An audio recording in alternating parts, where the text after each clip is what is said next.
ಎಲ್ಲರಿಗೂ ನಮಸ್ಕಾರ. My food and spirituality ಚಾನಲ್ಗೆ ಸ್ವಾಗತ ಸ್ನೇಹಿತರೆ.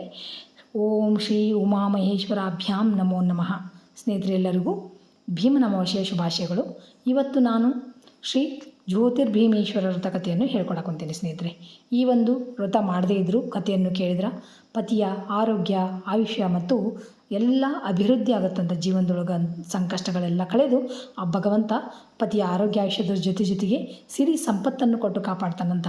ಅಂಥ ಅದ್ಭುತವಾಗಿರುವಂಥ ವ್ರತಕತೆ ತಪ್ಪದೆ ಎಲ್ಲರೂ ನೀವು ಕೇಳಿ ಆ ಉಮಾಮಹೇಶ್ವರನ ಅನುಗ್ರಹಕ್ಕೆ ಪಾತ್ರರಾಗ್ರಿ ಅಂತ ಹೇಳ್ತಾ, ಈ ವಿಡಿಯೋ ನಿಮಗೆ ಇಷ್ಟ ಆದ್ರೆ ಲೈಕ್ ಮಾಡಿರಿ, ಶೇರ್ ಮಾಡಿರಿ ಮತ್ತು ಮೊದಲೇ ಸಾರಿ ನನ್ನ ಚಾನಲ್ ನೋಡೋರು ಚಾನಲ್ನ ಸಬ್ಸ್ಕ್ರೈಬ್ ಮಾಡಿಕೊಡ್ರಿ ಅಂತ ಹೇಳ್ತಾ, ಬರೀ ಜ್ಯೋತಿರ್ಭೀಮೇಶ್ವರ ವ್ರತಕತೆ ಯಾವ ಥರ ಐತೆ ಅಂತ ಕೇಳಿ ನೀವು ಆ ಭಗವಂತನ ಅನುಗ್ರಹಕ್ಕೆ ಪಾತ್ರರಾಗ್ರಿ.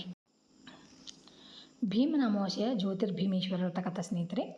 ಪೂರ್ವದಲ್ಲಿ ನೈಮಿಷಾರಣ್ಯವಾಸಿಗಳಾಗಿದ್ದ ಶೌನಕಾದಿ ಮಹಾಮುನಿಗಳು ತಮ್ಮಲ್ಲಿಗೆ ಅತಿಥಿಗಳಾಗಿ ಆಗಮಿಸಿದ್ದ ಸೂತ ಪುರಾಣಿಕರನ್ನು ಕುರಿತು ಮಹಾತ್ಮ, ಸ್ತ್ರೀಯರು ಯಾವ ವ್ರತವನ್ನು ಆಚರಿಸಿದರೆ ತಾವು ದೀರ್ಘ ಸುಮಂಗಲಿಯು, ಸುಖ ಸಂಪದವುಳ್ಳವರು, ಪತಿ ಸುಖವುಳ್ಳವರು ಆಗುವರು, ಅಂತಹ ಉತ್ತಮೋತ್ತಮವಾದ ವ್ರತವನ್ನು ನಮಗೆ ತಿಳಿಸಬೇಕೆಂದು ಪ್ರಾರ್ಥಿಸಿದರು.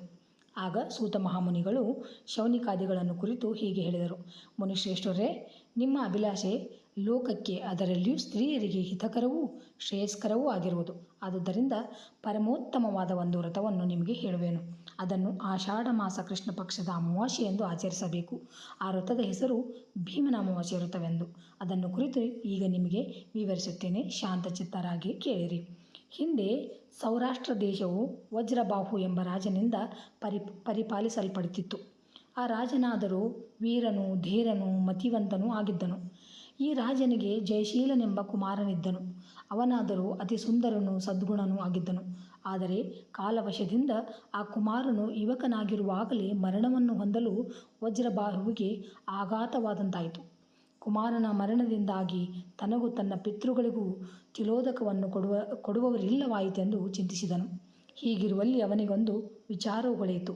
ತನ್ನ ಮೃತಪುತ್ರನಿಗೆ ವಿವಾಹವನ್ನು ಮಾಡಿದರೆ ಆ ಹೆಣ್ಣಿನ ಮೂಲಕವಾಗಿ ತನಗೂ ತನ್ನ ಪಿತೃಗಳಿಗೂ ಸದ್ಗತಿಗೆ ಒದಗಬಹುದೆಂದು ಆಲೋಚಿಸಿದನು.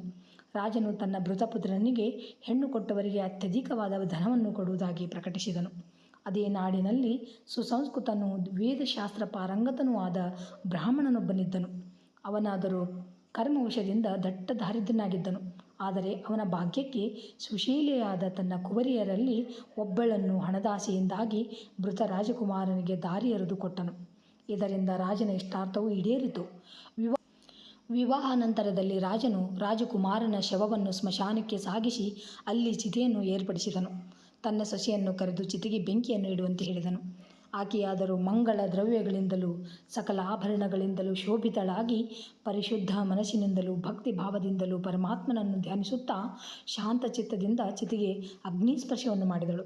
ದೈವಲೀಲೆ ಎಂಬಂತೆ ಆ ಕೂಡಲೇ ಆಕಸ್ಮಿಕವಾಗಿ ಮಳೆಯು ಬಂದು ಚಿತೆಗೆ ಹಚ್ಚಿದ್ದ ಬೆಂಕಿಯು ಆರಿಹೋಯಿತು.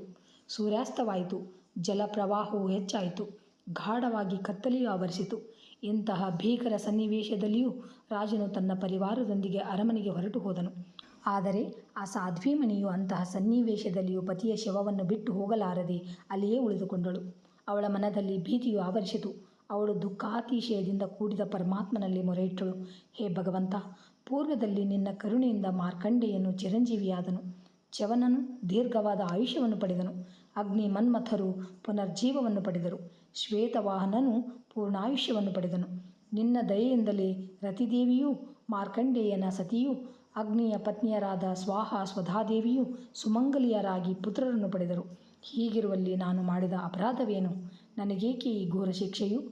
ದಯಾಮಯ, ನೀನು ನನ್ನನ್ನು ಅನಾಥಳನ್ನಾಗಿ ಮಾಡಿದೆ. ನಿನ್ನ ಕೃಪಾಕಟಾಕ್ಷವನ್ನು ಬೀರಿ ನನ್ನನ್ನು ಕಾಪಾಡು ಎಂದು ಪರಿಪರಿಯಾಗಿ ಬೇಡಿಕೊಂಡಳು. ದೀನರಕ್ಷಕನಾದ ಪರಮೇಶ್ವರ ಸ್ವಾಮಿಯು ಸತಿ ಸಹಿತನಾಗಿ ಪ್ರತ್ಯಕ್ಷನಾಗಿ, ಮಗಳೇ, ನಿನ್ನ ಕೋರಿಕೆ ಏನು ಎಂದು ಕೇಳಲು ಆ ಕುಮಾರಿಯು, ದೀನರಕ್ಷಕನೇ, ನನಗೆ ಸೌಭಾಗ್ಯ ಸಂಪತ್ತನ್ನು ನೀಡು ಎಂದು ಕೇಳಿಕೊಂಡಳು. ಆಗ ಗಿರಿಜಾರಮಣನು, ಮಗಳೇ, ನಿನಗೆ ಸೌಭಾಗ್ಯ ಸಂಪತ್ತನ್ನು ನೀಡಬಲ್ಲ ಅತ್ಯಂತ ಶುಭಪ್ರದವಾದ ವ್ರತವೊಂದಿದೆ. ನಾನು ನಿನಗೆ ಅದನ್ನು ಹೇಳುವೆನು. ಆಷಾಢ ಮಾಸದಲ್ಲಿ ಕೃಷ್ಣ ಪಕ್ಷದ ಅಮಾವಾಸ್ಯೆಯ ದಿನದಲ್ಲಿ ಮಂಗಳ ಸ್ನಾನ ಮಾಡಿ ಭಕ್ತಿ ಭಾವದಿಂದ ಕೂಡಿ ಪೂಜಾ ಸ್ಥಳವನ್ನು ಶುದ್ಧಿ ಮಾಡಿ ಪಂಚವರ್ಣದ ರಂಗವಲ್ಲಿಯನ್ನಿಟ್ಟು ಅಲಂಕರಿಸಬೇಕು. ಶುದ್ಧವಾದ ಅಕ್ಕಿಯ ರಾಶಿಯನ್ನು ಹಾಕಿ ಅದರ ಮೇಲೆ ತುಪ್ಪದಿಂದ ಉರಿಯುವ ದೀಪಸ್ತಂಭವನ್ನು ಇರಿಸಿ ಅದರಲ್ಲಿ ನನ್ನನ್ನು ಆವಾಹನೆ ಮಾಡಬೇಕು.